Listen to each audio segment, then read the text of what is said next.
Hey everyone, welcome back. And today we're in 20W49A, and we haven't gotten to the snapshot yet because you can see that the launcher has changed. It has updated, so the art is different. Right here it says Mojang account, and right here it says you can migrate your Microsoft account in the future. So yeah, that's pretty much it. That's pretty cool. And now let's get into the game. Okay, so in this snapshot we have two new things. One is the Dripstone Caves biome, which currently you can only get it by making a world with a single biome and select the Dripstone Cave. So it's the only way you can spawn in Dripstone Caves because they haven't really coded the natural generation of the Dripstone Cave into a world. So this is the only way you can get it now. And the second one is the Sculk Sensors, which we will get into later. And you can just skip to the Sculk Sensors if you want. I will put the timestamp in my description so you guys can just see it on the loading bar. Okay, so we're in the world now. So let's get into spectator mode. So I don't really know where the Dripstone Caves are. I believe this is it. Right here. It looks like a ravine here. And so I believe this is the Dripstone Cave. So this cave right here will be implemented into the larger caves, but they haven't coded it yet. So this is what we got right now to take a look at it. So in this cave, it contains a lot of these pointed dripstone on the floor, ceiling, and small pools of water. So you can see on the ceiling and on the floor right here, although there isn't much on the floor, and also small pool of water.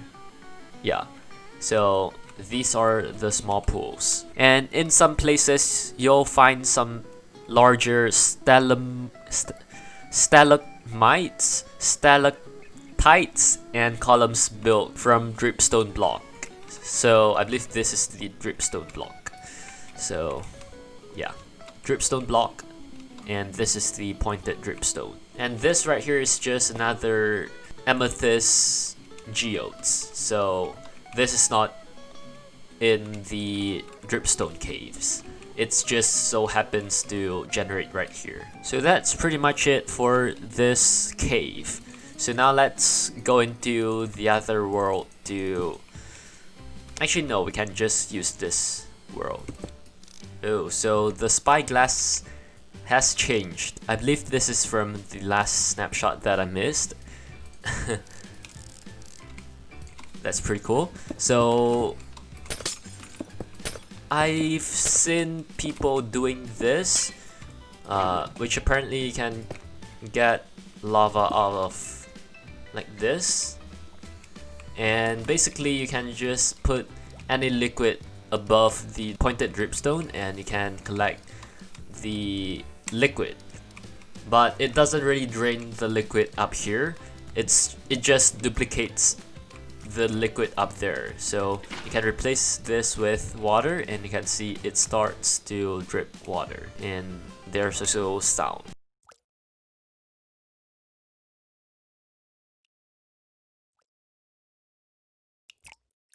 Pretty cool. So that is it for the pointed dripstone. Now let's look at the Sculk Sensors. So it is animated. You can see it on my hand, and also in your inventory it is animated. Very cool.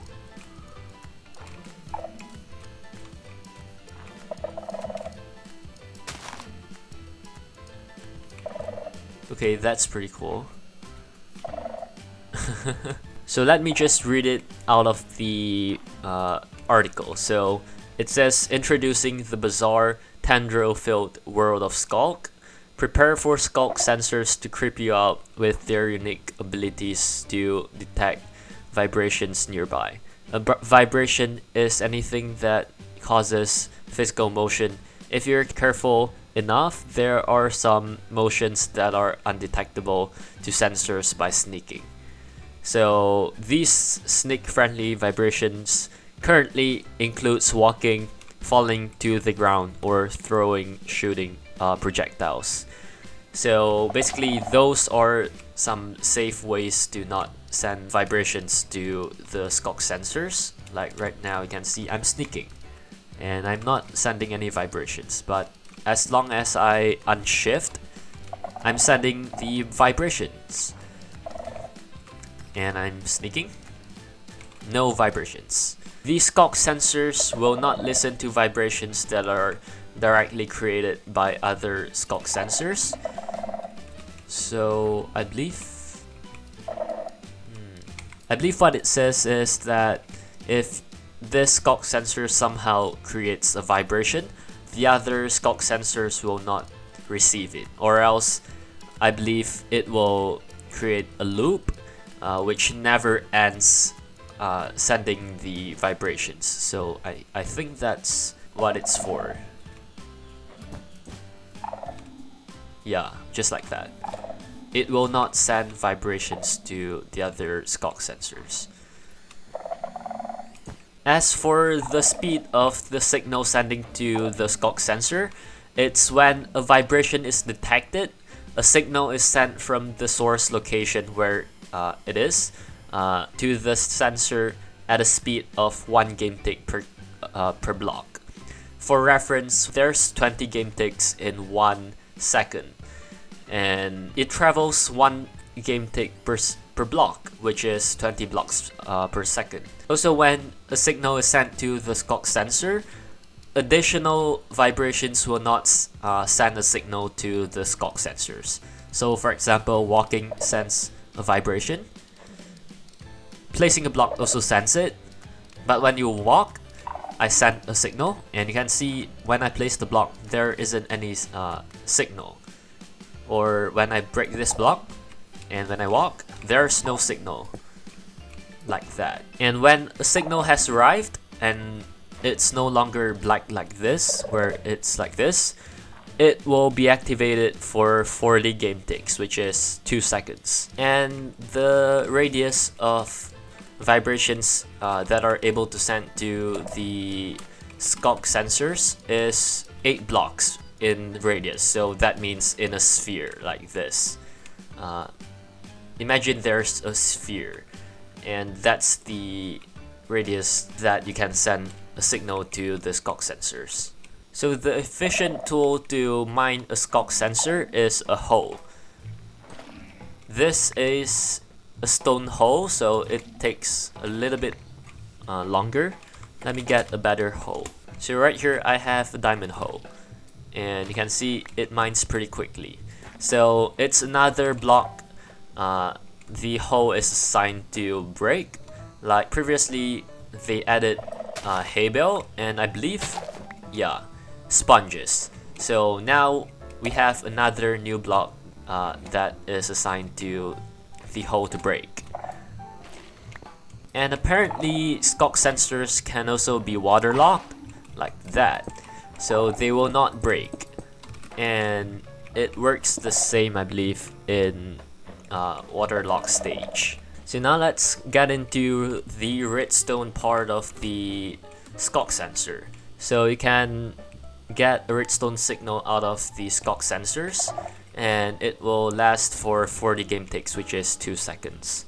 And the strength of the redstone signal is inversely proportional to the distance of vibration signal traveled.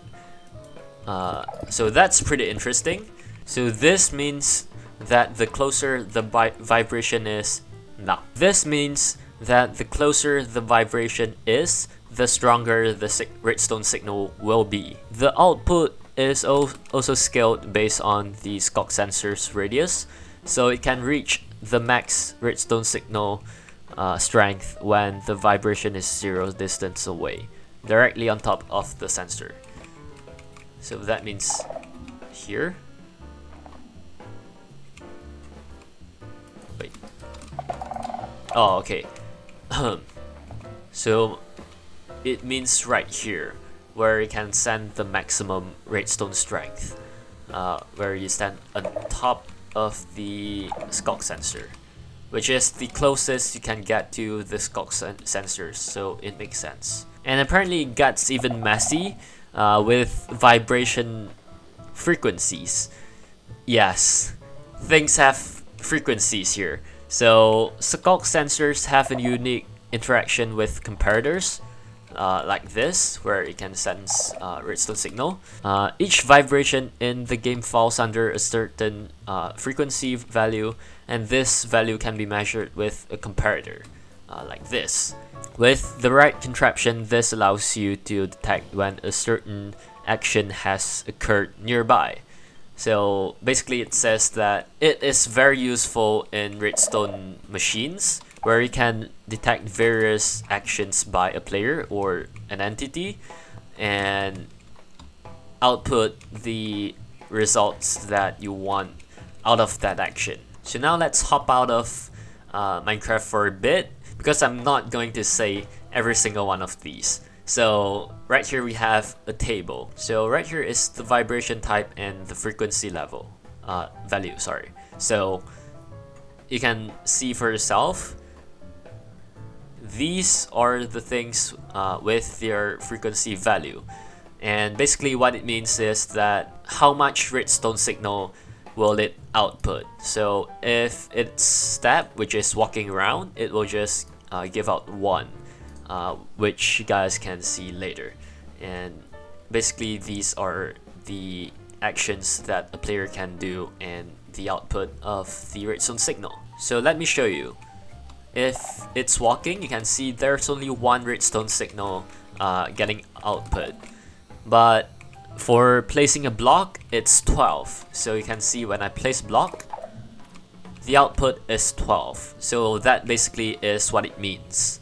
And now here's an interesting thing between the wall and the Sculk sensor. They call it wall occlusion, which basically just means that if there's wall in between the vibration and the Sculk sensor, no signal will be sent, like this. And it works with any type of color of wool, as long as it's wool. Okay, so here's a technical tidbits. So basically the Sculk sensors have a cooldown period of 1 tick after being placed or after deactivating. So what it means is basically when you place it, the cooldown period refers to it will not receive any signals when it is placed down and after deactivating. So once you place a block like this, it will have 1 tick where it cannot receive any signal, and then after that 1 tick, it can start to receive signals. And the other one is they will be activated for 40 ticks, which is 2 seconds. But after that 40 tick, which is the 41st tick, it will deactivate. And that will be 1 tick that it is skipping for receiving any signal. So it will start to receive signal from the 42nd tick. So 42nd tick, it is activated. 41st tick, it has a cooldown for 1 tick, and then 42nd tick, it can receive signals again. Yes, that's basically it. And the reason for that is this is to prevent it from activating itself when a contraption it is powering and being unpowered. Basically, they just want to prevent that. And for now, they are still listening to feedbacks as to what the player wants, whether if they want this cooldown or doesn't, or want to add some more ticks to the cooldown. So they're still receiving feedback. Okay, so now let's get into the small changes. So the first change is the fullness, which you can see right there. It says fullness and then colon 0/46. So that will appear whether if you have the advanced tooltip, which basically shows the Minecraft colon glowstone underscore dust, those things, where it shows some advanced information of the block or item. It will now show the fullness even if you don't have this advanced tooltip activated. It will show that. And the stalactites and stalagmites merge if the tips are next to each other, unless you press shift while placing it. So that's basically it. Those are the two things that are added into this snapshot. And there are some technical changes and also some new game events for people who are using the command block, so that they can create some even more crazier command block things, and also maps, and also tags, some new tags. So that's basically it. And also there are some fixed bugs. There are actually quite a lot, so if you guys want to see it, you can get into my description, and I will link the article in my description. So if you want to see it, go ahead and click on the link. So that is basically it for today's snapshot 20W49A. If you guys enjoyed today's video, make sure to leave a like and also subscribe. I'm Froxy, and I'll see you guys in the next video. Bye!